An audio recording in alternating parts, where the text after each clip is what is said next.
let my ops see the envy me. Passing it off like CP3. Shawty, she calling me MVP. I be on time, it's something you ain't never seen before. They call me the Dama, really want my whole team to score. Damn, yeah, too icy, yeah, too clean, yeah, my zone, yeah, 2-3, yeah, got shooters that hit from deep, bust like Giannis, yeah, too mean. Bright lights like we at the garden, on P, don't get me started. Whole team walk through me to party. If I can't make the play, I'ma lob it. If you jump, that's right on your head. Had to put him to sleep, go to bed. I'm a star, drop 50 and left. From the logo, like I'm Steph. Put it up, knock him down every time. Going hard like my life on the line. Catch me on the course, I would've dime. Never losing, I put it on mine. Had to get off my shell, I've been laying low. They get real when it comes to the playoffs. You fight with me, know it's a KO.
Let him cook. Let him cook now. Let him cook. I said let him cook.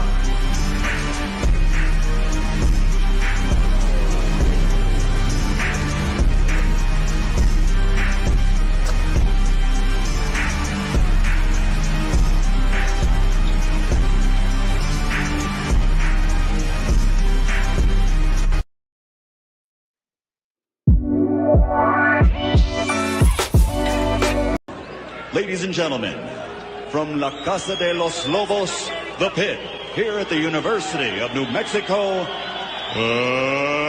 let's get ready to rumble!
Let me hit you with the AAA. How's it going, everybody? I hope you had a fantastic Thanksgiving weekend. I didn't queue up an uh-oh sound, and I'm sorry for that. Ed, I'm looking at you. We have a lot to talk about. Join the conversation. My name is Ryan Tamori. This is the Pit Press Live. We had not in-flight entertainment, but an in-flight fight, allegedly, and a football coach that is, I don't know, maybe looking to leave, maybe not looking to leave. I don't know. Allegedly, where there's smoke, there's fire. Want to thank our sponsors, Dulce River Bakery and Coffee, Affordable Solar, Turquoise Desert Tap Room, Hydro Bar, affordable service, heating, plumbing, and air conditioning for your HVAC needs in the Albuquerque and Rio Rancho area. Affordable Service has been in business in New Mexico since 1986 and is still locally owned. During that time, they've served more than 40,000 customers, providing complete residential and light commercial HVAC services, including heating, cooling, electrical, and plumbing. Affordable Service takes pride in its staff commitment to the Albuquerque and Rio Rancho area. I'm going to jump into it, Ed, real quick before we get to our first guest, who we're always glad to have on. He's a Lobo fan since 1970 and the voice of the UNM. Sorry, Ed. The Western New Mexico Mustangs. I'm sorry. That was that's all right. No, that's okay. Not to disrespect either entity's voice of the Western New Mexico Mustangs. Mr. Ed Nunez. Ed, how you doing? Good, Ryan. You said a lot to get into. It's kind of like a flurry of things that happened within the last 48 hours. So, yeah. Well, I'm not going to cut any corners, and we're going to get straight into our first guest. I love talking to this guy. He's got great stories when you talk to him off the record, and he's been really cool with us about the last 7-8 weeks.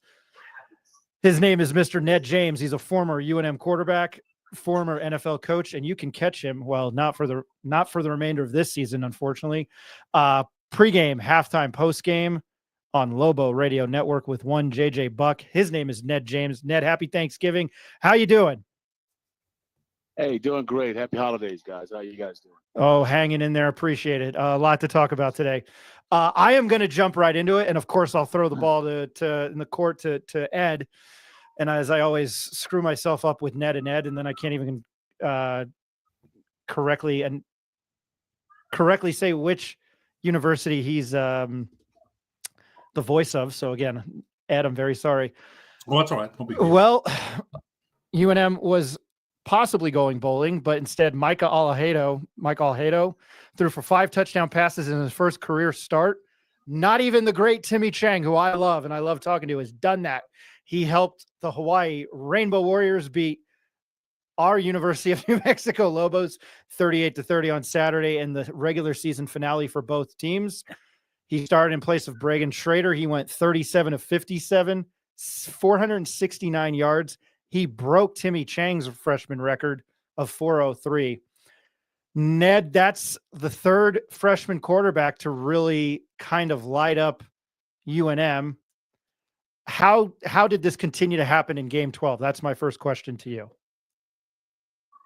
Well, it appeared like they ran out of bodies. I don't know necessarily if it was Alejado, but they had some injuries on the defensive line. A couple guys didn't play. You didn't see Kyler Drake or Tyler Keeney or some of those guys up front that didn't play. And then it just seemed like the secondary, they just could not get this kid out of rhythm. I mean, I'd never seen, a freshman kid come in for his first start and just, and I didn't think the young man had a particularly strong arm. So I was really kind of sorry to see that our guys couldn't get him stopped. I mean, it was just, we kept talking during the game, can they just get the kid stopped?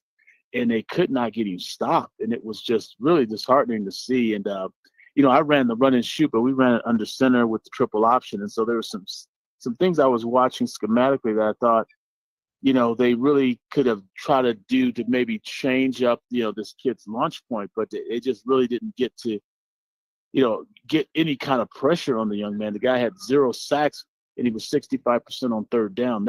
Those were the most significant things, in my opinion, that a freshman should not have. I mean, you should be able to get the freshman guy on the ground once. And I just thought it was just, especially with the bye week, I thought we would play a little bit better. But it was just disheartening to see that we couldn't get the kid on the ground and we couldn't make plays in the secondary on his throws. And hats off to them. Hats off to Y. It's always tough to play over there on the rock, I call it. I say, the rock. And people don't realize it. I mean, your body's shutting down at midnight. And it's, you think it's still daylight there, but it's really 12 o'clock on your dial. So it's always a tough game when you play them there at night. At the end of a long season can be even tougher. So I was expecting it to be tough. I just didn't expect when I heard the freshman was starting, I thought our chances would be much better since we were favored, and also the fact that we had a bowl game on the line. I think it's a little bit being that they were, going for a bowl game and to come out like that. On the flip side of things, Devin Dampier finished 19 of 31 for 176 yards passing. He rushed for 101 and 3 TDs. He looked out of rhythm. I know you mentioned calling it going to the Rock. Do you think traveling all that way had anything to do to it, or were they ready? But it just, to me, seemed he looked out of rhythm early on. Yeah, not to beat up on Bronco too much. I think Bronco really tried to get him ready for this game because he knows how hard it is. He's been over there enough times to realize how difficult it is to play over there late in the season, particularly later at night. And so I think he really tried to prepare them for it. But young people, you don't really think you see the fun in the sun and the sand and the beaches and all that sort of stuff, and you can get lulled to sleep over there. And then they just didn't. You're right. They looked a little lethargic, and that can happen when you have a bye week, and this is their third bye week of the season. But Dampier didn't particularly look, fantastical like he did the week before, but he looked decent. And it was, I knew Dennis Thurman would give him a tough time defensively. I've known Dennis a long time. He's an NFL guy. And he's done a good job this season with that defense. I thought they played pretty well early in the season. They'd only lost, like to UCLA and those guys by one possession, one score. And so I knew they were pretty decent on defense. I just didn't think that they would we would be able to not shut down a freshman quarterback. But Dampier, for all intents and purposes, the one fumble was really huge. We just needed one more stop, I think, and it would have probably been a different game. But we couldn't stop them at the end of the game. That really hurt us, I thought, was not being able to stop them, not getting an onside kick and then, putting the ball in Dampier's hand at the end of the game to see if he could will us to a win. But it's just unfortunate because, I really wanted to see that kid get 3,000, 1,000, and he just fell just short of the 3,000-yard passing. But, just a phenomenal talent for a young player who was, just a year and a half ago wondering who he was going to the senior prom with. And he was on our campus at that time as a high school senior. And to see him as a freshman and really as a sophomore, this is his second season, was really phenomenal to see. And I've just enjoyed him all year and just hope to see more of him in the future. Ed, I'll throw it over to you. Ned, the only old guys like us remember Dennis Thurman, the former USC star, and then Dallas Cowboy star, Thurman's Thieves. I remember back in the day, number 32. I remember him well. But I got to ask you this: June Jones ran that run and shoot over there at Hawaii, I believe, right before Coach Chang. Didn't June Jones run that out there too?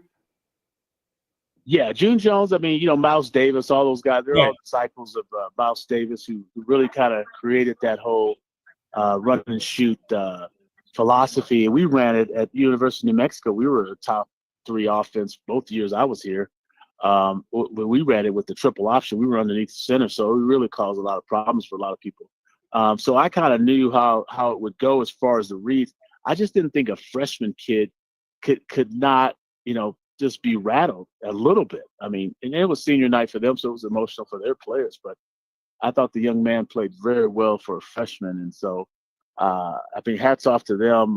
Dennis Thurman, I knew he had done a good job. JJ and I had talked about it. And JJ, the last couple games they didn't do as well. And I said, JJ, they've early on in the season, I texted him one time and said, boy, Hawaii's defense is really playing really hard. They were playing kind of like how Dennis Thurman played at USC, man, when he was winning national championships. They were heavy hitters. They were just really flying all over the place.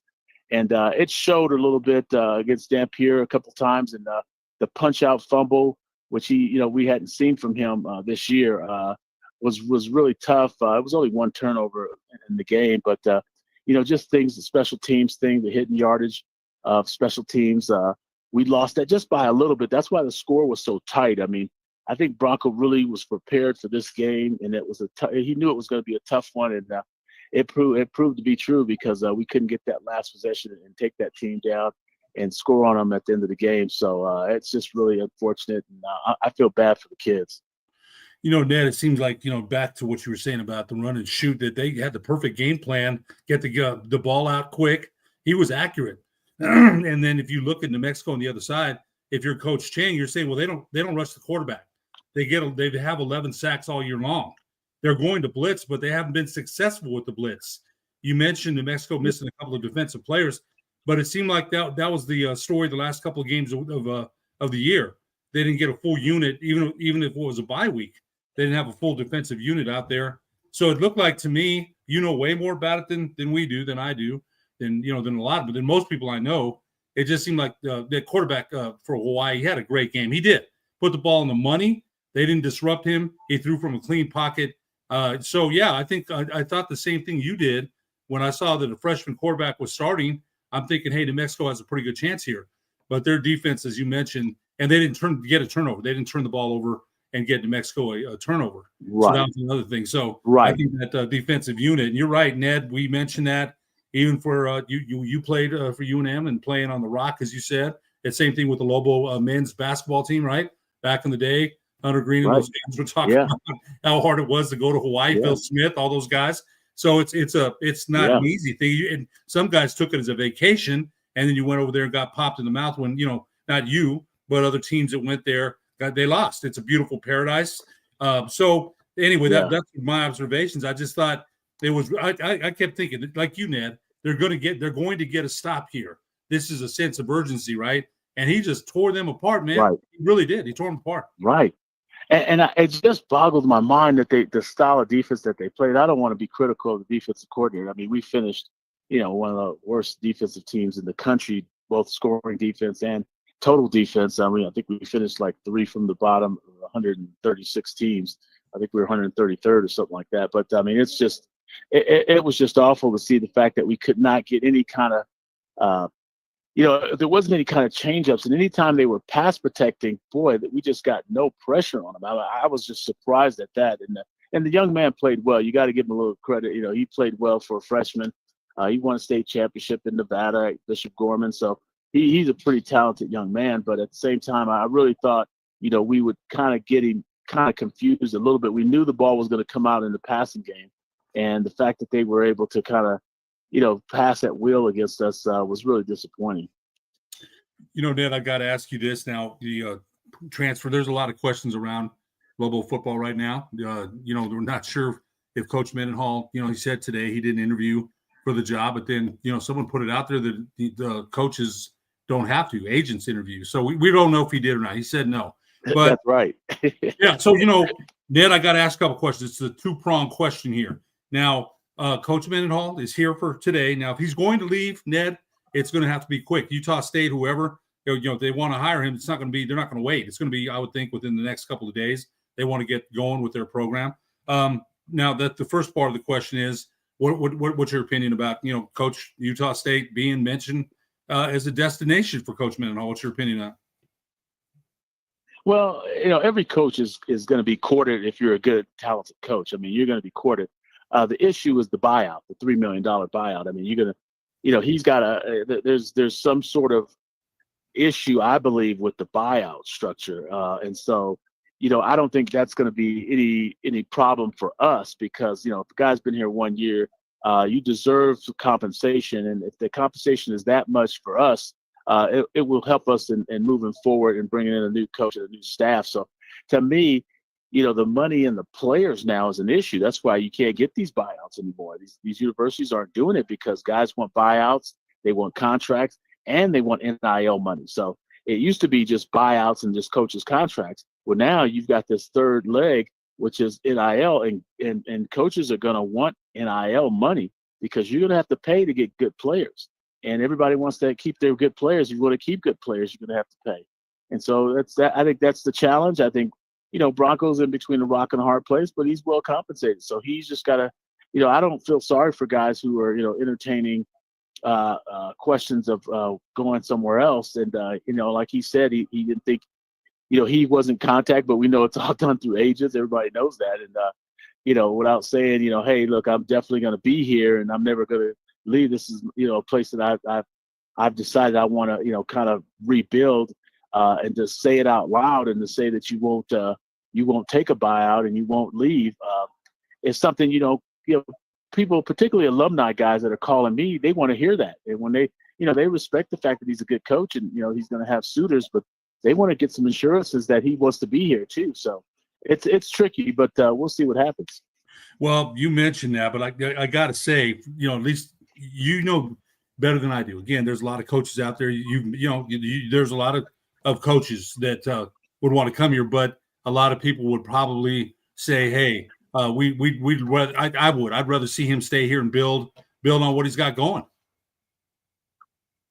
Yeah, I mean, we hope that he would. I mean, I think a lot of us thought, in the long run that he would stay here and make this his home. But unfortunately, money talks. And I think if he thinks he's going to get a better contract and he's got an opportunity to maybe build something better at Utah State, I mean, he may do that. I mean, he's from the state of Utah, so that's that weighs into it a little bit as well. Everyone knows about his strong convictions and his denomination, which is the Mormon Church of Latter-day Saints, and he's gonna weigh all those options, I believe. And at the same time, we have to consider what we have here, and if that's beneficial, because when we offered him the job, we didn't expect these type of things to happen within the first year, and we just need to quiet that down and go about the business of recruiting and getting players in and building the program back up. Real quick, along that lines, the new athletic director, Rodolfo Lovo. Fernando Lovo. Fernando Lovo. Okay, so Fernando Lovo, if he's coming in and he's got a strong football background, you would think that if this happens, this is all predicated on ifs, that he's got 3 or 4 names ready to go. You would think that, Ned. He better, you better have a couple in the pocket, to go, because you're going to get bombarded pretty quick, because people are going to see that, hey, you can win games at the University of New Mexico. And, the building of a program nowadays is a lot different than, probably when Bronco and I were coming up in the coaching business. I mean, you've got to schmooze with these NIL people to get money to be able to pay for better players. You're going to have to find some defensive linemen. You're going to have to find some guys in the secondary to come play for your team, particularly if you're a defensive guy, which is what Bronco is. I mean, he's the head coach of the offense and the defense and the special teams, but at the same time, we know his background, his specialty, so he's going to want that to be a lot better than it was this year. And we're hoping to see that. And like you said, it's going to be tough. These next couple of weeks are going to tell a lot. It's not over. It's not over for a long ways, because you got new AD coming in, and you've got NIL money you've got to raise. It's only just begun, right? Really, if you think about it, there's a lot of things that. But okay, so let's just say one more question. I'll send it back to Ryan. You're staying. If you're Bronco Mendenhall, you're going to stay. Let's just say he stays here. What they got to go, obviously, in recruiting the defense heavy. What would be your strategy if you're on the staff there? Well, he's going to have to find a quarterback too, because I don't believe the quarterback will stay unless he gets compensated fairly well, because I think there's going to be a lot of agents out there cutting deals, trying to get him. But other than that, you've got to get a number one corner. I've always felt that, and I thought Noah Avenger should have played corner instead of safety, but that's just my opinion. I think they need a pass rusher. They need someone who could play on the defensive line. I thought Gabe Lopez would be that guy this year. He just never came around. So you've got to go out and find somebody who can get after the quarterback, because these people are throwing the ball all over the yard on us. You only have one team, really, Air Force, that's running the ball. So you've got to find guys who can get to the quarterback. And, that's something that I think, he's going to have to deal with. And he's going to have to look a little bit harder at when he's evaluating his own team. And so I think they've been working overnight, because you've got to talk to these kids as soon as possible, because there will be guys on this campus recruiting players off of this roster very soon. So you have to be able to, kind of know who you want, know if they want to be here, if they don't want to be here, and, kind of start getting your ducks aligned and make sure you're able to put a roster together before the spring starts. Ned, besides Devin Dampier, who's your MVP on this team? Probably Noah Avenger. You know, he's been pretty steady. You know, the offensive line, and you talk about Eli Sanders, all those guys, that they've been doing great. But I think one guy that's been steady all year, played through injuries. I really liked what Avenger did in the secondary. You know, he kind of held it all together. A lot of people talk about Christian Ellison, but I think Noah Avenger was kind of the bell cow back there. If I had to pick a second guy, you know, Luke Weissong, you know, was probably a close second as well, because he's done some dynamic things throughout the season. And then the offensive line, you know, those guys really did a great job as a unit, keeping Dampier from being the least sacked quarterback in the country. So you got to give them a little bit of credit as well. So I mean, you know, there's enough to go around for everybody, but those two guys stand out to me. When you mentioned that, I think that's quite a feat for him. I don't know how many times he was sacked. I need to look at that. I know at one point, I think through several games, it was only one sack taken. But how impressive was that offensive line play for them to not really? It felt like he never really was under that much duress. I mean, you know, maybe except for Arizona and Auburn. I thought he played pretty clean. Thought it was great. How third in fewest sacks allowed in the country. It's a remarkable feat with the military schools running, you know, the triple option underneath center. So right. He was like, as of last week, he was third. I mean, it was like, I couldn't believe it when I saw it. But they do a really good job of. They really tried to run the ball this year. They were a team that, you know, you really thought that, hey, they're going to try to pass because they have all, you know, these guys spread out. They would spread you out, and then they would count the box, and they really used Devin Dampier in the run game. That's what really hurt a lot of people. And, you know, people are going to, you know, they're going to have Jason Beck's offense on tape for a year to study it. And they're going to, you know, it's like science, you know, they're going to go out and figure out a way to get it stopped. And so that's one of the things that, you know, he did a really good job with the line and the extra big lineman with Isaiah Silliman moving from guard to big tight end. And, you know, just kind of packing it in the passing game and not allowing Dampier to get sacked with the protection schemes. It was just really a clever way of using Devin Dampier, and it worked to perfection. I mean, the guy that averaged over 30-something points a game. So it's really kind of a testament to the offensive coordinator, the offensive line, and really the quarterback, Devin Dampier. I thought it was an entertaining year to watch. I didn't necessarily think they were much improved. You're the NFL coach. You can tell me to shut the hell up, because I'm sure they were probably much improved. I just don't think on the defensive side of things. Ned, I don't know how much you pay attention. I know you watch the NFL as far as other college football with UNLV and Boise State for the Mountain West on Friday night. Do you have any knowledge about that? Any predictions? Anything you want to see? Who do you think will win? Just any thoughts on the Mountain West Conference Championship game between UNLV and Boise State on Friday night? Yeah, Boise's really talented, but I really like how well UNLV's coached, and I like the fact that they told the quarterback who wanted more money, $100,000, to go kick rocks. If they didn't need him, even though he's completed only 49% of his passes, he thought he deserved $100,000, which he probably did. It didn't matter, but they went with the backup. So it's going to be a struggle for UNLV. I just really like their coaching staff and what they've done with that program. But it's going to be tough sledding against that Heisman Trophy candidate running back and that talented Boise State team. He's a former UNM quarterback. You can catch him on Lobo Radio Network with one JJ Buck. Ned, I might bug you down through the next month and then the NFL playoffs just to join us to talk football. But for the last 6-7 weeks, I can't thank you enough for joining. I know we had to switch it up today from Monday to Tuesday, but I can't thank you enough for joining us the rest of the season. It means a lot to me. All right. Thank you. Thank you guys for having me, man. It's been a blast. You guys are great. We appreciate it, Ned. Yeah, I'll probably see you, but just in case, happy holidays, happy New Year. I know that's super early, but just in case. Yeah. Same to you all. I'll talk to you guys soon. Happy holidays. Thanks, Ned. Thanks, brother. All right. Bye-bye. All right. That was Ned James, former UNM quarterback, Lobo Radio Network. Ed, I'm obviously going to get your thoughts on what you saw on Saturday night. I would just like to reiterate, this is out of 133 teams, UNM finished 130th. They gave up 59 opposing touchdowns, gave up 492 yards a game, had 867 yards, 867 plays, gave up almost 6,000 yards. And I came on our show with Ben Wysong prior to Hawaii. I thought they were going to win. I just thought there was so much momentum. I am wrong. I hear a lot of it was much improved from last year. I don't think it was necessarily improved. They were much more entertaining to watch.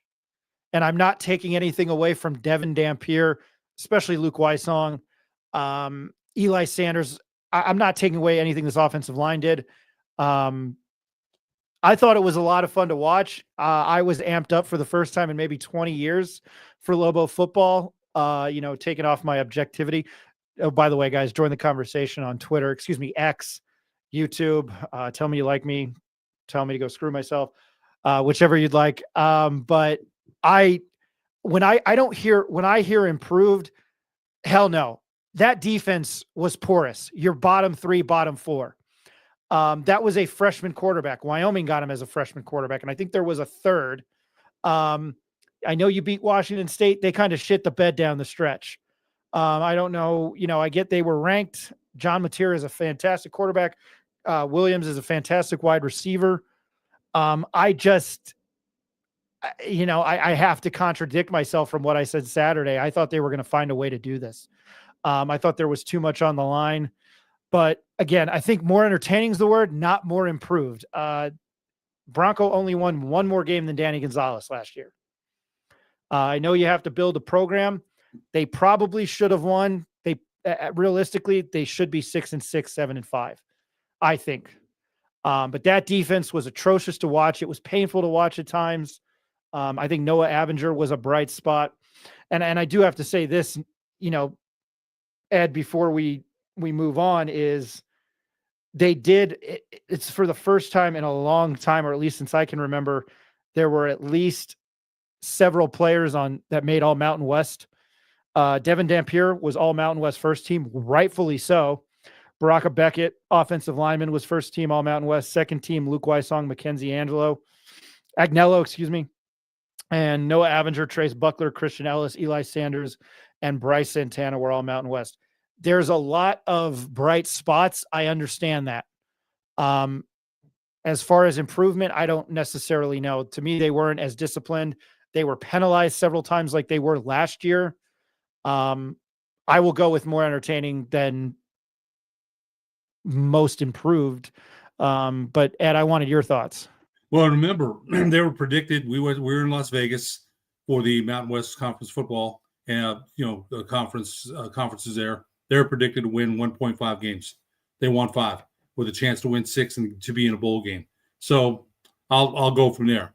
Now, more entertaining. When's the last time we've been entertained by a Lobo offense the way we were this year? The run and shoot. The triple option that they ran with Bob Davie, with Lamar Jordan and Presley and Chestnut. That was a fantastic, fun offense. But they didn't pass. They didn't really pass. They ran the ball, and it didn't move the meter at UNM at University Stadium as far as attendance. Didn't move it this year either. You had Devin Dampier, probably the most exciting quarterback we've had here. So the defense, do I agree with you on the defense? Yes. There's no doubt about that. You look back at the first game of the year, Montana State, and they blow it in the fourth quarter against Wyoming. New Mexico's up by 10, a pick 6, and the momentum changes to Wyoming. Those are 2 games they probably should have had. But as far as having a hope for a bowl game, where last year we didn't have a hope for that, we didn't have a hope for a bowl game last year. Now, I think I agreed with you when they weren't playing when Hawaii was playing their second string quarterback. I thought to myself, this is a very, very good opportunity for New Mexico to get it done. I didn't expect that Wyoming quarterback to throw for 500 yards and 5 touchdowns. I don't know the Hawaii quarterback. Nobody expected that. So you remember, you always say this yourself, you have a plan until you get punched in the face. And New Mexico got punched in the face on Saturday night. I was really disappointed. I'm not going to lie to you. I was watching on my wife's phone, and I kept thinking, okay, get a stop, like Ned said. Get a stop here, and you get the ball back, and all you got to do is get in the end zone. So I disagree with you. I think it's a very improved team. But on the defensive side, does that drag the overall improvement down? Probably, but you got to remember, what's improvement here, Ryan? This program has been stuck in mud for how long? A long time. Did they give us hope this year that, hey, that might be – you said this to me a couple weeks ago. If New Mexico's in a bowl game and it's the New Mexico Bowl, we have to cover it, big. You said that. So it didn't happen, but I don't remember us talking about that last year. So much improved to me. Now, again, the defense – the other thing I didn't ask Ned, if Coach Mendenhall leaves, is Jason Beck an option, the offensive coordinator? This is thinking ahead. So I don't know. I don't know if he is or not. I should have asked Ned that. I hope Coach Mendenhall doesn't leave. I hope he doesn't. But again, from last year to this year, there was no hope for a bowl game. That loss against Utah State last year cost Coach Gonzalez his job. Then they hired Bronco. They were predicted to win 1.5 games. He inherited a lot of these players. He got some of his own in there. That's 1 year that he improved the winning. And it may not seem like a lot, one win, but I still say that they gave this, gave us hope for saying, hey, we might be in a bowl game. We were watching the last game of the year with some anticipation. So I feel like, to me, that it's a much improved from last year. Not good enough yet, and they still have a long way to go. Now, I'm going to tell you this. You'll probably laugh, but I was already thinking to myself, if Coach Mendenhall stays and they go next year, what's the opening crowd look like for next year, next September, whoever they play? And I said to myself, probably 22, they'll announce 17 will actually be there. That's just – now, had they won a bowl game, had they gone to the New Mexico Bowl and won, you might be looking at 25, more like 22. So that's just some early predictions. I hope I'm wrong, but that's just what I thought about the season. Well, next year – if you thought Arizona and Auburn were hard, they open up at Michigan. Then they host Idaho State. Then they're at UCLA, and then they get New Mexico State. So it's kind of a topsy-turvy. You get two Big Ten schools in the midst of a Big Sky and a Conference USA school. I'm excited. I'm going to go to both those games. I've always wanted to go to the Rose Bowl. I know it's not the Rose Bowl game per se, but it's the Rose Bowl, and I'll get to see, oh my goodness, the mountain range. I know they won't be turning the color like they do on January 1st. Oh my God, that's going to drive me nuts. The San Gabriels, right? You think I would know this, being that, yeah, the San Gabriel Mountains. Yeah, stupid me. So allegedly, to switch gears here, allegedly, Bronco Mendenhall, whether he or anybody had been in contact with USU, he denied it. Sean Ryder asked him that today, and he said he gave the most Bronco Mendenhall answer ever, which I did kind of like. Sean Ryder of the Journal tweeted it out. What he had said when he asked the question. I didn't have an opportunity to go to the press conferences today. I'm hoping to go at least get away for the athletic director tomorrow, Fernando Lovo, who I am older than, and probably fatter and less attractive than Fernando Lovo. That's a Happy Gilmore joke. Don't come out with me that year. It's I just feel, and I'm going to get a lot of flack for this, and I've not tried to be topsy-turvy. I've tried to stick to my guns on this show. I kind of bought in the UNM football program. And if I were to pick a position, I would love to play defense, even though I probably would have sucked. I'm a small guy. As I've mentioned many times, my mom thought she was giving birth to an offensive lineman, and I'm 5'9" and soaking wet, probably 170 these days.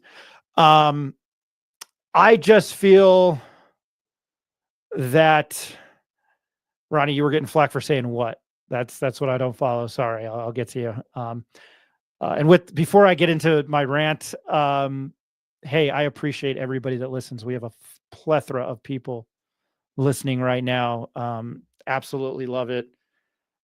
Did not think we would be here when we started this almost 2 years ago when we were a podcast. I thought we were going to get 11 people watching us. So to our viewers, even you, Jimmy H. and Frank Mercogliano, we're thankful for you. I didn't read Frank's notes down the end of the season for football because I thought he was going to take a pop shot at me in there. So I got to thank Frank now before I get to the basketball story.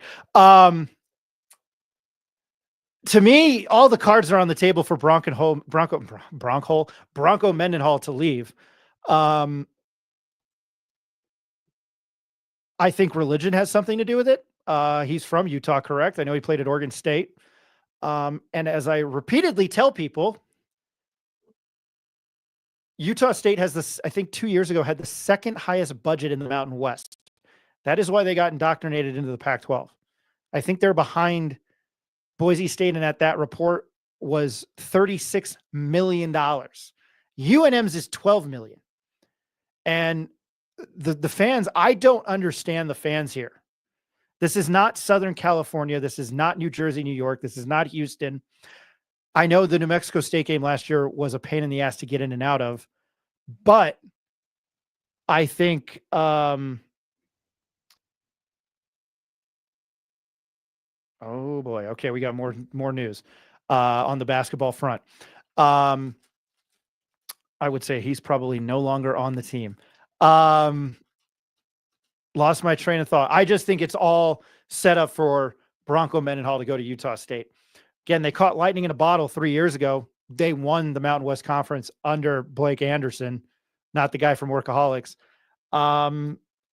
This is my opinion. And I understand Bronco Mendenhall might be standoffish. I really enjoyed Danny Gonzalez talking to him. I only interacted with Bob Davey a few times. And then my best friend and best man in my wedding, Mike Loxley. They were animated guys. They were characters. I know Loxley was probably drunk half the time. And it takes one to know one. But Bronco Mendenhall, for what I've seen, again, this is my opinion, he looks absolutely fucking miserable here. He just does. He doesn't look happy. I think the writing is in, I think there's some writing on the wall here, and where there's smoke, there's fire. And I know there are people that are going to come after me and say, he's Lobo forever. There are people that don't like this state. There are people that don't like this city. There are people that, I mean, I'm from here and I have my qualms. I defend the Sandias and I defend the Pit. And then when you go away and you come back, you realize really, other than Unser and Coors, traffic is nice here.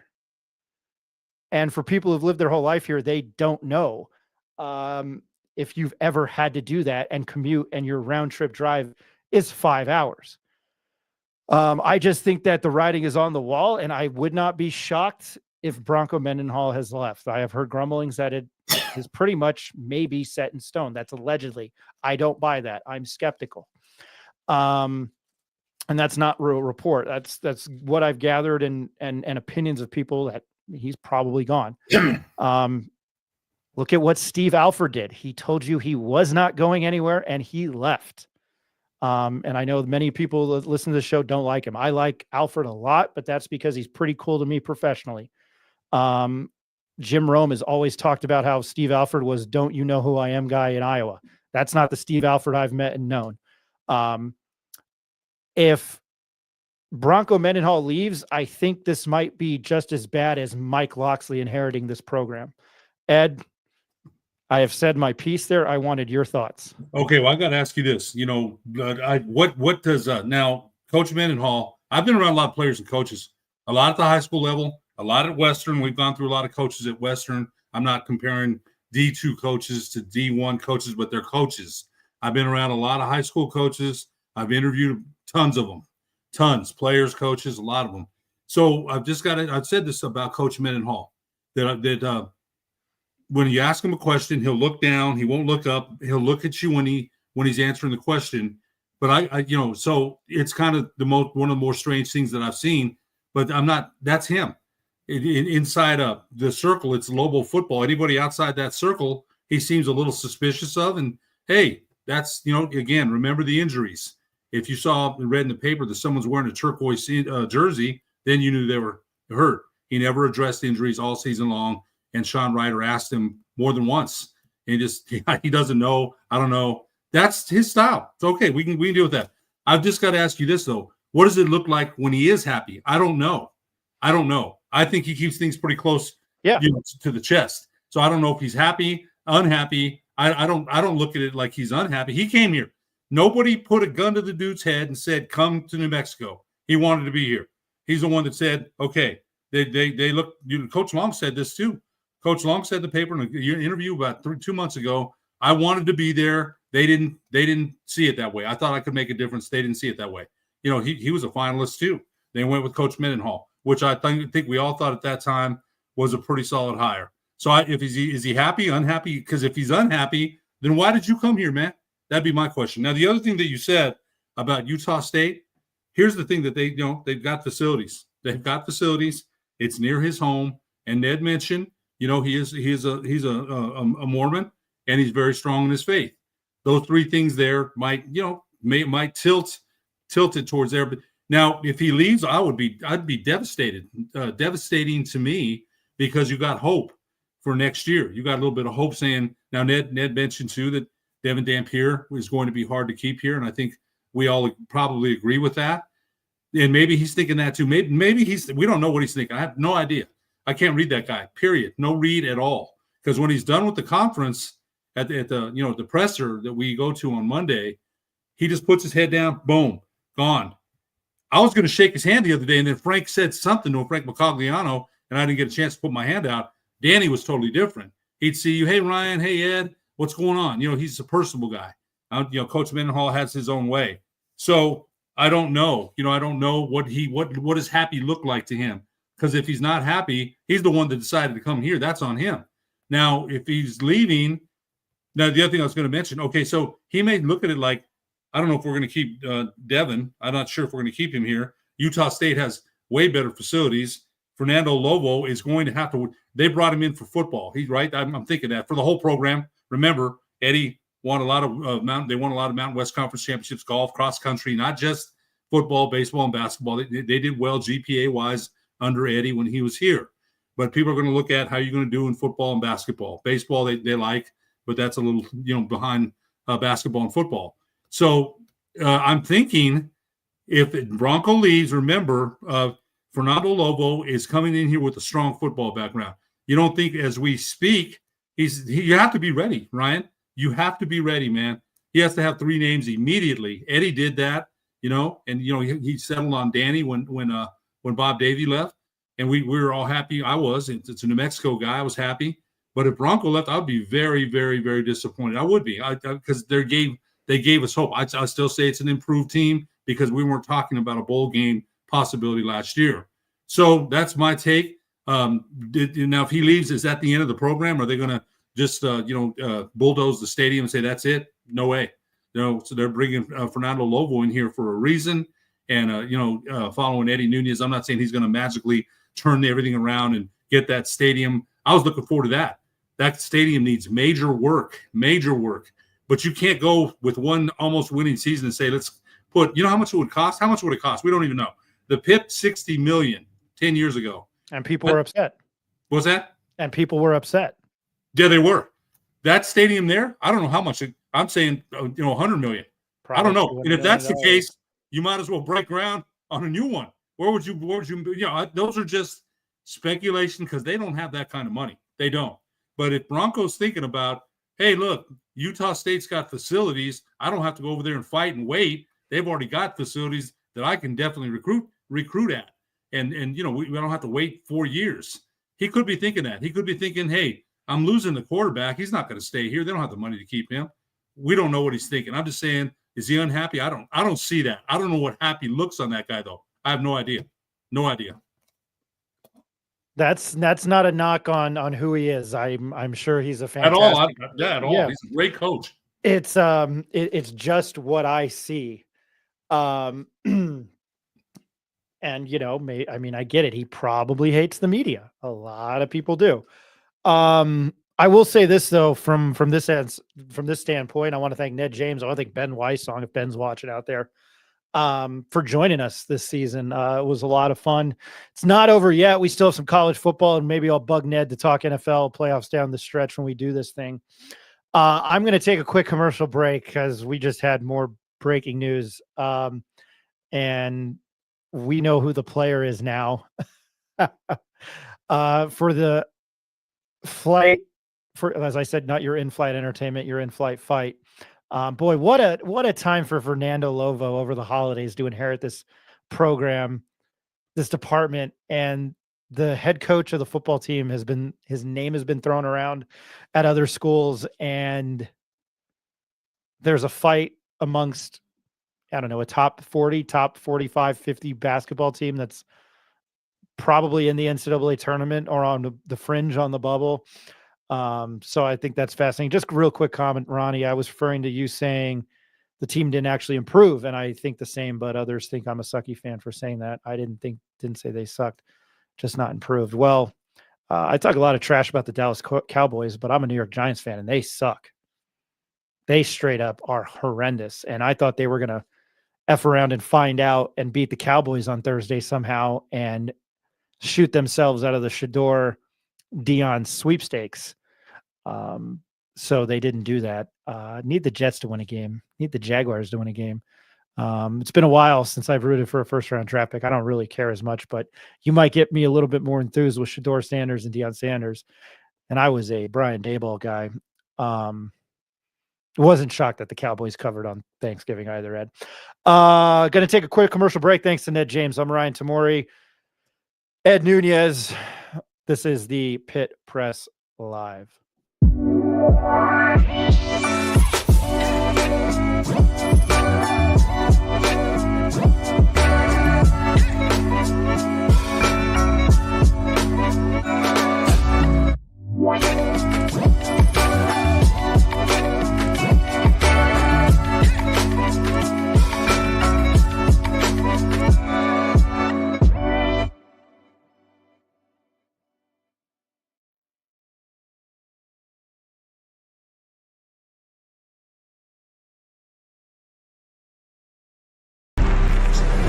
Let him cook. Let him cook now. Let him cook. I said let him cook.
I had to sit down because my back's killing me.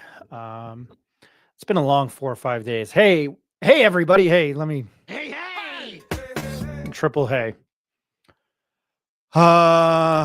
Say hello. What is it? Say hello to Miguel Sanchez, Rigoletto. I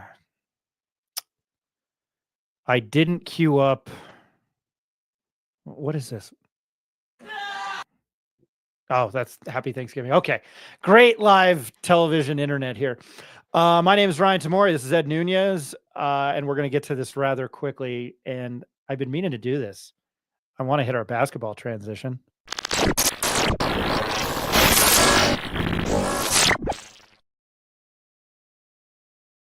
Hey, those look pretty great. Eric will hate me for saying it sounds like a fart, but it's very cool. So no one cares about beating USC in Palm Springs. You have the lady that said that she wasn't gonna. You've had people trying to open doors on planes. The woman out of Dallas who said she wouldn't sit next to that guy that's always on Barstool Sports in a bikini. I don't know her name. I don't care. And then you have another fight, and I would like to say something because the opportunity has presented itself. I was very critical of New Mexico State and how they handled the shooting. Guess what? UNM looks stupid. And the cover-up is worse than the crime. And guess what UNM is doing? And that athletic department, they are covering it up because I've seen that. Had to get that off my chest. So KOB Channel 4 last night reported that, and let me bring that up. Got to give credit to KOB here. And I think it was Tessa. I don't know how you ever say her name, and I'm very sorry. Tessa Minutos Mentes. Here you go. And I have to read it, and I hate doing that because I don't want to get anything wrong. We got a statement from UNM last night. I asked for one. We got one. The new athletics director for the university. Okay, blah, blah, blah. University officials confirm they are investigating an alleged incident involving at least 2 members of the Lobo men's basketball team. KOB was first to tell you about these allegations Monday evening. They spoke to the family of a walk-on player who is now Shane Dumas Sanchez. Gabriella Burkhart at 5:30 has a interview with him, and her tweet is new. I sat down with redshirt freshman UNM Lobo men's basketball who is speaking out about what he says happened on the team's plane to California and an alleged violent encounter with a teammate. Full report and the head coach's response at KRQE at 5:30. Hashtag KRQE investigates at KRQE. You can find her at GBurkNM. The family claims that this all happened. Now back to KOB. This family claims that this all happened during the team's recent trip to Palm Springs for the AccuScare, the new Pittsburgh Steelers Stadium Classic. The family claims a scholarship basketball player punched the walk-on player on the flight to Palm Springs. This was alleged over an argument concerning where the walk-on player was sitting on the plane. The family claims the player was punched again by the teammate at the hotel same day. They also, I hope it was a sucker punch. They also say that the victim went to the coaching staff. That's a bad joke. Coaching staff and claims they didn't do anything about the alleged assault. The player who allegedly punched was in a sling at the time because prior to the shoulder injury, the family claims the teammate punched him in the shoulder and he had to be treated at an Albuquerque hospital once he returned from Palm Springs. UNM isn't naming the player, and neither for now we are. Well, we know it's Shane Dumas Sanchez. Is that correct? Shane Dumas Sanchez, Ed? Doma, yeah, Shane Dumas Sanchez. I just wanted to make sure I had his name right. I apologize. And I wanted to read, I'm going to take that down. I wanted to read the statement that I got from UNM last night, and I think they didn't send it out to everybody. They were specific about it. And I do thank Steve Kirkland for his professionalism. In all of this, where did it go? Oh, gosh darn it.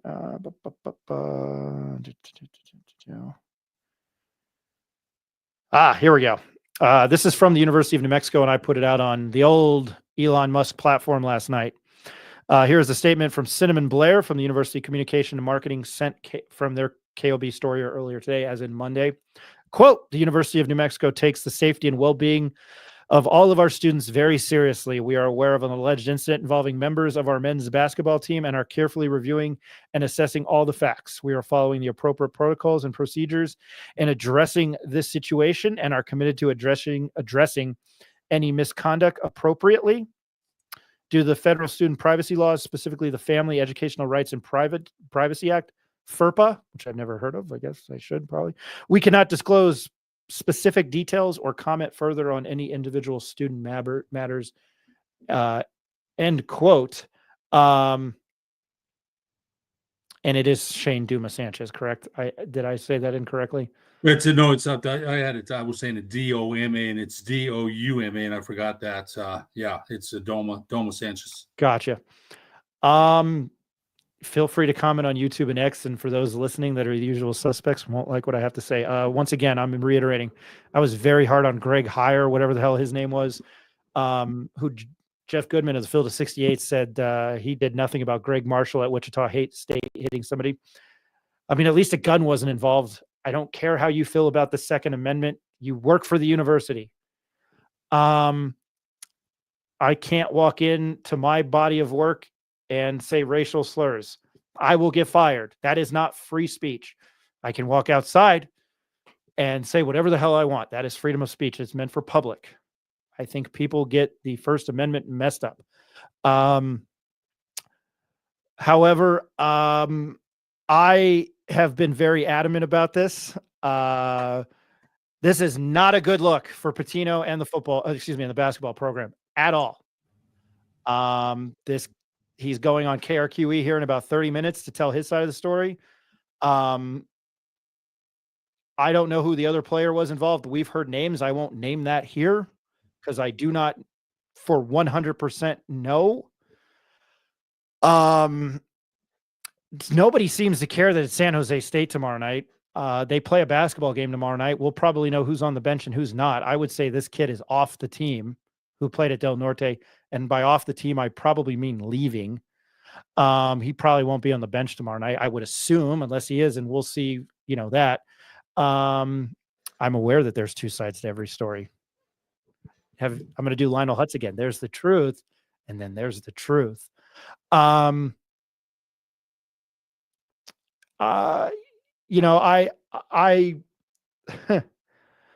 I think Patino's a good guy. He's a family man. I just think this is a black eye. It's not a good look. We all make mistakes. Very well aware of that. I think I saw it boil down to battery or assault. I don't know if that's accurate. That's alleged. But I heard Jeff Symbieta say something very, very interesting this morning, that we all jumped in Albuquerque on the New Mexico State story 2-3 years ago. And this one is like, well, let the law play out. And he's kind of right. That should not, I lost my train of thought. That's not what I'm doing here. It's stupid. And I said, when the New Mexico thing happened, the Tinder and the student at UNM, everybody involved was stupid. And if that kid's trying to play in Europe, why is he out at 2 p.m.? Oh, well, they all do that. I get they all do that, but nothing good happens after 2 a.m. Ronnie Chavez, didn't Patino say last week before the California trip that he was suspended and that's why he was on the bench? No, Dylan Chavez is also suspended. So you also have that to deal with. So things swirling out of control. I don't know. I don't think it's a good look on what is probably a very, very good team, top 50. I'm interested to see how it plays out. Obviously, I know that's cliche to say, but I think it's obviously not a good look. And I'm an advocate for this is going to be covered up because that's what they do. I've seen it and I've been a part of it. So, again, I understand Ice Baby, stop, collaborate, and listen. Ice is back with a brand new invention. That there are two sides to every story. And I'm a skeptic by nature. So again, when Bronco says whatever he told Sean Ryder at the press conference today, yeah, well, if Utah State's going to pay you $2 more million a year, you're all going. And we all know that.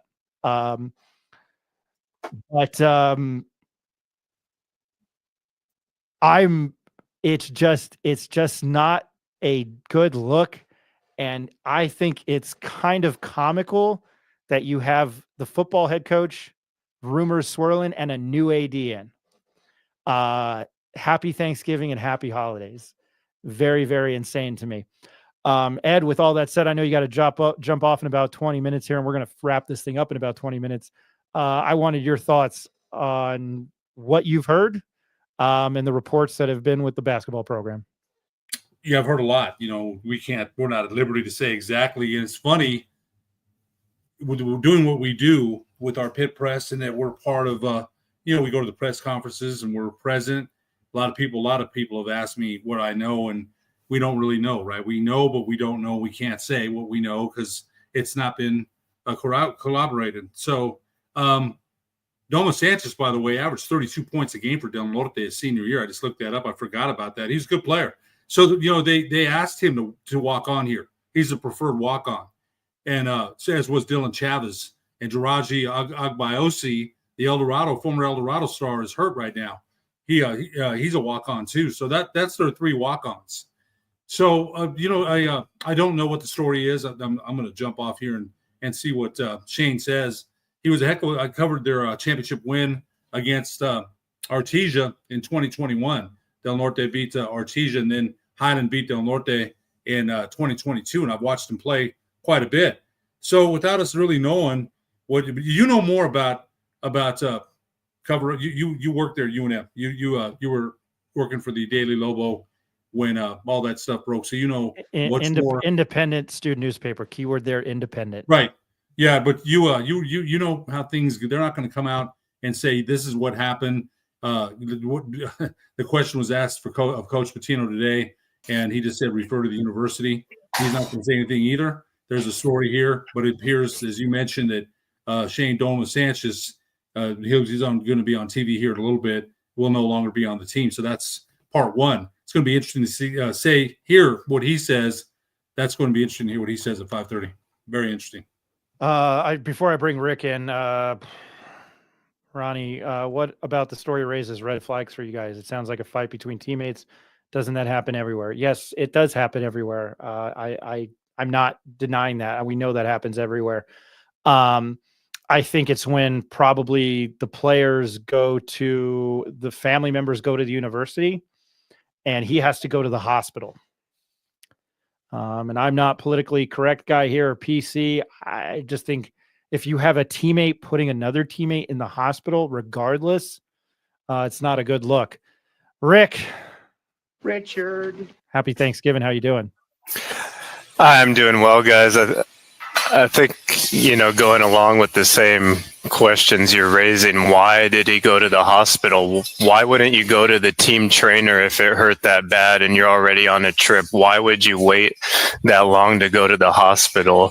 And why would you not try to keep it internal? Those are all questions, I think, and other ex-players are probably thinking about of why this wasn't handled behind closed doors. If it really was that big of an injury, I'm guessing he would have went straight to the trainer and not waited till he got back home to Albuquerque. So it seems like potentially some type of money grab suing situation if these allegations, are true. Very weird that he's already going on the news tonight to do an interview. And I think, Ed, did you just mention that he is off the team? Do we know that for sure? I don't, but you know what? Him going on an interview, I don't think the Lobos are going to be, let's see what he says. I wouldn't think he's going to. I agree. When I saw that he was going to do an interview, I was very surprised after Patino said in that presser today that they didn't have any updates on suspensions or roster moves. Very confusing, but I don't know, Ed, you played a lot. You've watched this team a lot. Would you agree that situations like this probably have happened dozens of times and we've just never known about it? Rick, you played too, man, right? You played, and I'm going to give you an example. When I played, me and my teammate got into an argument on the floor in Las Cruces when we were playing Las Cruces Mayfield. And I remember we almost got into it on the court. And it was not addressed. We didn't. Later, we were fine on the way back to Las Cruces or back to Albuquerque. But our coach never really addressed it and said, brought us together and said, hey, you guys, enough of that. That should have never happened. Go run 50 sprints or steps or whatever. Never addressed it. So, I think these situations happen for sure. But I got to say, there's a hierarchy. Nothing against Shane Duma Sanchez. He's a walk-on, and the other guy's a scholarship player. So if there's an incident that happened, whoever it was, they're not going to be saying, Shane, we got your back. I wouldn't think as much as they do a scholarship player. They wanted Shane to walk on. they wanted him to walk on, and he did. Because I remember I saw his father last year at Walmart right before the season, almost about 2 months or a month before the season. He said he was going to sign with Highlands. And I thought, okay, that's a good place for him. He can play. He can play there. He could probably see some time. And then the next thing I know, he's at UNM.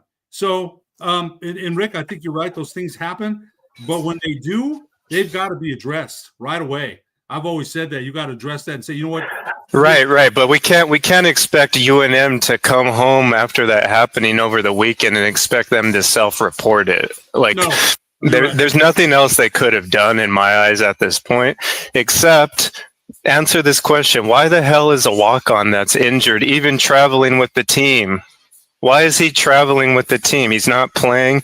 He's a walk-on. Why are we wasting our money on this? Why are we? Yeah. The other walk-on already stayed home, right? So why are we bringing this other guy that obviously has issues? I don't know. That's my bigger question. Why are we traveling walk-ons that aren't suiting up to away games? Right. It's a legitimate question. And I was hoping that someone would have seen them on the Southwest flight, but I went back to UNM Twitter and they flew on a private charter. So there was no one there to view it, unfortunately. No, I know that they do fly Southwest because I remember when they won, I think in 2013, when they won the Mountain West or won a big game, people greeted them coming off the plane, past, security and TSA. They flew commercial to Vegas and back for UCLA because I was on the plane with them back. I know that they chartered to New York. They flew in North Jersey at a very private upscale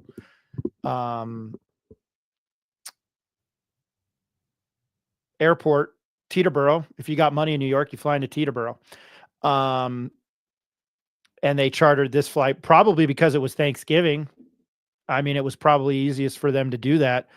But I was wondering that too. Why is this kid on the flight? Like I know some of the injured play. I was thinking, I know it's not the NFL, but I was thinking about some of the injured players that travel with the team. But if you're probably a team leader and a captain, and if the injury isn't as serious,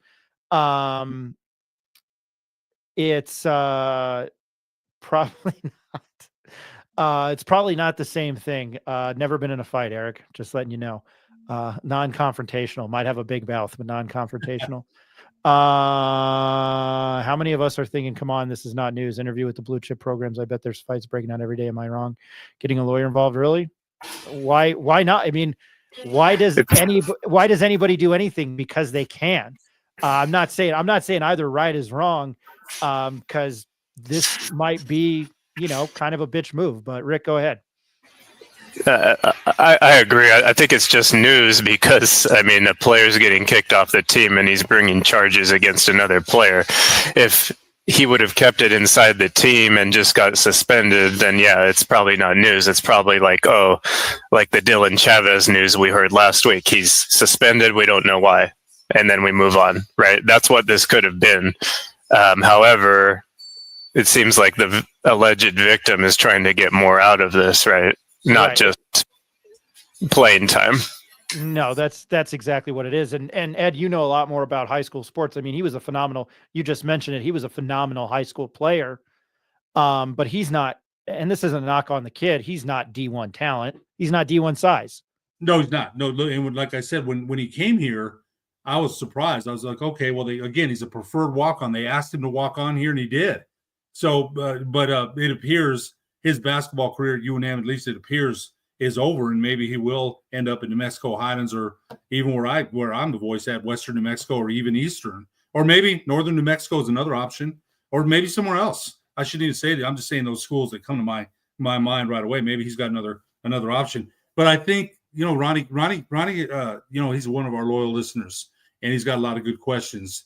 But if it's just a fight between players, then it's dealt with and they move on. But when a player goes to the media and wants to have interviews and has a lawyer, it's different. It's not just a fight, an everyday fight that you have the guys and you talk about it, go run, whatever. Kind of a little bit different, Rick, when Draymond Green punched Jordan. They never got over that. When he punched Jordan Poole, they never got over that, man. Jordan Poole, he's looking at this guy like he hit him like a knockout punch, man. I mean, so How's Jordan Poole going to look at that guy the rest of the year and he's trying to be his teammate, put his arm around him? It's like, get away from me, man. That's the way you punched me like that. So that was, that was a situation there that they couldn't get past, and they traded Jordan Poole the next year. So remember, though, Doma Sanchez was a walk-on, and walk-ons aren't thought of as highly as scholarship players. That's just the bottom line. And again, I think Rick said, my son brought up the same point. Why is a injured player why is an injured player traveling anyway? I don't understand that. I didn't get that. Maybe there's something there that we can ask Coach Pitino about that, and that's, again, their business. But it doesn't make sense. He's not even playing. And he look, nothing against the kid. He wouldn't play if he's 100% healthy. He wouldn't play unless it's down at the last part of the game when they're getting blown out. He's not going to play. They're not going to put him in there. He's not part of their rotation. So a lot of questions, and maybe we'll get answers when we hear the interview with Shane Domas-Sanchez. And on that note of the Jordan Poole and Draymond Green incident, I think it's better that one of the players in this situation is leaving the team immediately and they don't have to be around each other and maybe have that uncomfortable situation kind of fester among the other players. It seems like if this is really one of the two parties involved leaving, then maybe Lobos can move forward and not let this be a hangover for their game tomorrow. Sorry, I was on mute. Well, that brings up the next question is, what we do on the show. Does that, is there any repercussions against a not very good San Jose State team? I got to do it. Miguel Sanchez. If there were two separate incidents with an injured player basically getting bullied with no intervention by the coaching staff after being told after the first incident, that's on Pitino and the staff, irresponsible of player status or reason for being on, irrespective of player status or reason being on the trip. I mean, no, we understand that. I think we're just adding to the flame. We're adding to the flame. Is why is this kid on the trip? I think it depends how hard the punch really was. It was if it was really just a punch in the shoulder or really an assault, right? That's the big difference. I mean, when you're a 20-some-year-old kid, you punch your friends all the time. You punch them in the face if you can. But if it was a real assault, that's the difference, right? And that's what we need to find out. And yeah, I agree. If Coach Pitino did nothing after a real fight and it lingered on, then he's possibly partially responsible. I think what they're saying is that it continued at the hotel. That, again, we don't know anything until we hear from Shane at 5:30. And again, he's got his side. The other person has their side. As someone alluded on here, was it Ronnie that said there's, or Ice, baby. I loved your little rap there, Ryan. I mean, I don't know if you could do the whole thing, but it brought back a lot of memories, man. But yeah, we understand there are two sides. So Shane will say his side at 5:30, and then let's see what the university says, because Coach Pitino said that today. I'll refer to the university. He's not going to say anything. They told him if lawyers are involved, he can't say anything anyway. He can't. So there's a lot left to be that is unsaid. And even if Shane brings out his story today or tonight at 5:30, don't expect Coach Pitino to say, well, here's our side. He can't. They're lawyered up, man. Can't do it. I don't think he'll be able to. I mean, Jimmy H., you're not saying either. Back to Ice Baby. Grab my 9. All I heard were shells falling on the concrete floor. I forgot the line there. Anyway, speaking of basketball, Rick did sit down with Nick Urias of San Jose State. We're going to put that on. I think maybe I can play it, but I think maybe everyone's going to be watching the news here in 10 minutes. Why don't we hold off? We can put it out separately. No, we can hold off on that. We'll put it out separately tomorrow before the game. By the way, Jimmy H., happy Thanksgiving. I'm thankful for you. You sat down and talked with Nick Urias. Almost said Miguel Urias. Rick, what was that conversation like? He's a broadcaster for San Jose State. Yeah, sat down with Nick Urias, a broadcaster out here in beautiful California, gave me the rundown on the Spartans and coach Tim Miles, looking at Josh Udeje, transfer from Utah State, leading the way for the Spartans, with Will McClendon, transfer from UCLA. Talk a lot about the big man matchup between Nelly and Rob Viola. That'll be going down tomorrow night. So really great guy. He also knows a lot about football, and we found out the Spartans will be going to Hawaii, and San Jose State had the best football record in the state of California this year. So great guy, and we'll put that out. It's dedicated to San Jose State basketball preview tomorrow. We will put that out. Rick, before I let you go and Ed go, Rick, didn't get your thoughts any on the football team and what happened. Wow. I'm going to do a Bronco on this one and go, geez. It was a successful season, a sad way to end it. Glad to see Dampier, Wysong, and some of the other guys get recognition. Don't know what happened in that Hawaii game. I hope the news of Bronco potentially interviewing elsewhere didn't creep into the locker room and affect the way the players played in that game, because they didn't really look like themselves. But overall, something to build on. Transfer portal opening up soon. I don't know if you read off all those dates I sent you. Those would be good to read off if you did not. So maybe read those off for people if you have them. But I was looking at it while we were talking to Ned. Right now, December 2nd. Thank you for this, Rick. I'm thankful for you, Rick. December 2nd through the 8th. Dead period with no recruiting, no coaches on the road, and no prospects on campus. December 4th is signing day. That's tomorrow. December 9th, the portal opens. December 9th through the 22nd is a quiet period. December 28th, the portal closes. Some of the seniors who walked on senior night: Tyler Koenig, Baraka Beckett, Kyler Drake, Justin Holiday, Noah Pola Gates, Aaron Rodriguez, Bryce Santana, Isaiah Silliman, Cam Watts. UNM has offered JUCO edge Jackson Irwin. Glad to hear that. And he states he will commit on December 15th. DB Aaron Smith was also offered. We've got other commits. We've talked about Bronco, and we've got several off-season questions. That's something we might be able to do on Thursday. I think people are going to jump off here and watch the Shane Duma Sanchez again. Gabriella Burkhart of KRQE, she had a one-on-one with him. It's going to air here in about 10 to 15 minutes. Ed, do you have any final thoughts? You know what? No, I don't. And I think a lot of the commenters here, we're all speculating. We don't know. It's if this and if that, if this happened, we don't know what happened. So we'll get side one tonight from Shane Duma Sanchez, and then we'll see what the university says based on what he says tonight. Rick. Yeah, just looking forward mostly to the San Jose State game tomorrow. For some reason, I really like that team. I think because we got to talk to their players. I love their coach. They've won 3 in a row, including a win over UTEP, and we know how tough UTEP is. So just trying to focus on the good things in the basketball game. But this interview of the Shane Duma show should be pretty entertaining. Once again, this was all opinion. Thank you, Richard. A lot of opinions on here. I had to read what KOB reported, what KRQE reported. I think it's fascinating. We had Matt Flores on, the strength and conditioning coach. And again, he was fantastic. We all make mistakes. I'm aware of that. He might not know. I just got to throw that out there. We had him on 2 weeks ago, and he was awesome to talk to. But I mean, as far as, the black guy here on the men's basketball program, we'll find out what I guess happens tonight on this interview here in about 10 minutes.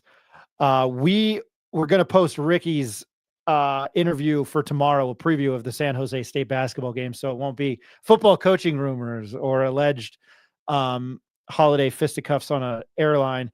Some actual basketball talk. And Rick, I thank you for sitting down with San Jose State sports broadcaster Nick Urias.